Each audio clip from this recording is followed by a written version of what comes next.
name is Jason Milton. I'm an environmental scientist and a project manager for Environmental Resource Solutions. We're a small environmental consulting firm that works with private side developers, not necessarily the environmentalists that you might think of that work for the government and provide the regulations that most people have to work under. But we work on the private side. We actually work for developers, and we work for often, well, even the public sector sometimes when they're doing their own developments. And what we do is we help them through the permitting process and getting compliance with regulations, particularly due to environmental concerns, whether that be wetland impacts or impacts to endangered or threatened species or other listed wildlife species. So what we do is we sign on with various private sector development firms that provide for residential developments, airport development, road development. We work with the FDOT. We work with many other entities like that that want to build something. And both the state and the federal government have regulations that mandate that when you build something, you must limit these impacts to these various natural resources. Again, wetlands and species being the two most specific that we deal with. There are other branches out there that deal with chemical contamination and that kind of thing. We generally stop at the term we call bugs and bunnies, effectively. So bugs and bunnies are the summary of what we deal with. From a management perspective, it's interesting. Probably one of the most challenging things for me ultimately from a management perspective has been becoming a manager. I started in this work about 16 years ago, and I was fresh out of school with a biology degree, and oddly enough, my wife at the time, who wasn't my wife at the time, but my wife now, was babysitting for the president of this company. Whenever I got out of school, she was like, hey, you need a job, and essentially within 6 months of graduating, I get a job with her. Well, that job consisted of strapping, at the time, about a 30-pound Trimble GPS unit to my back, was the bottom line. Here I am. I'm not the biggest build guy in the world. And you may know there's a development called the Jacksonville Golf and Country Club. And back at the time, it was called the Kentucky Timberlands, and it's located, I think, on St. John's Bluff. But it was about, I'd say 600 acres of just wild pine land that we had, that certain colleagues of Nancy's, the president of the company, had delineated, had put up flagging to determine the difference between what a wetland area was and what an upland area was. Well, we needed to locate those flags and then depict them on surveys and then ultimately calculate wetland impacts and that kind of thing. So anyway, she was looking for people to go out and do that. So I strapped this thing on and weaved my way through the woods picking up these individual flags.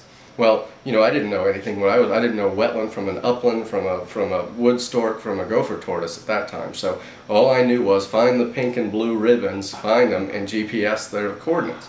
Well, again, thing super heavy. It had two antennas, one a GPS antenna that stuck up on this side, the other was an RF antenna that stuck up on this side that mandated that did differential GPS so you could get sub-meter accuracy at that time. Well, anyway, I'm going on and on about that particular story, but it's kind of funny because that's how I started in this business. And management, for me, had absolutely nothing to do with it. But throughout these 16 years, as I progressed up through the company, learned more about what we do, learned client associations, learned improved writing skills, improved graphical skills. These are all elements of what we do. I moved up in the chain to ultimately holding these management type positions, and so I pretty much learned on the job how it worked. And it's interesting. I like to break down our work that we do in our office into sort of 5 elements. There's a field work element, which is what they had me doing originally, which I do some now because it's the part I really love, being out in the woods and looking at these various items. The other would be writing skills element, which we have to produce reports and projects and applications and responses to requests for additional information and all that other good stuff. Graphical is a big part of what we do. You can see some of the maps I have back here are good examples of what we have to present to the regulatory agencies to illustrate what we're planning on doing. It can only show so much. Each of these disciplines, the 2 others I'll add would be client relations and ultimately agency relations, 2 very different things. But yes, that's the point, is we at our company now have had as few as 2 people from when I started out to as many as 28 people in this very office, now back down to about 9 people as a result of the economy pretty much. But in that span, everyone that we have had come into our office as colleagues and leave our office have been specialists in any of those various elements, those various skill sets. We have some very good writers, we have some very good graphical people, certainly some people that are well suited to field work and the botanists and soil scientists that know their disciplines very well. We have people that are very personable, that can deal with clients and deal with agency people correctly, and that's a skill very difficult to teach. Really, sort of in summary, that really 5 disciplines I can say that we need to employ here. That's a field work element, a writing element, a graphical element for presentations, and client relations, as well as agency relations. So the relations with the client that we're working for, as well as relations with the environmental regulators at the federal and state levels of government. The main management challenge that I've found in moving up to start taking on those management responsibilities is getting the people that we have in the right job that they're suited for. In other words, we've had plenty of employees come and go. Like I said, start out at 2, give or take. We've been as high as 28 different employees, and we have about 9 technical employees now. And the difficulty is that each of those individuals has sometimes limited but very specialized skill sets. Some can write really well, some can have field work down, and that's their real field work down. That's their real specialty. Others are real people persons that can deal with individuals, particularly clients and agency people very well. You have to be persuasive when you're dealing with agency people, but at the same time fair and reasonable. With clients, sometimes you have to hold their hands a little bit, as you guys may know, or anybody else knows from this type of private side industry.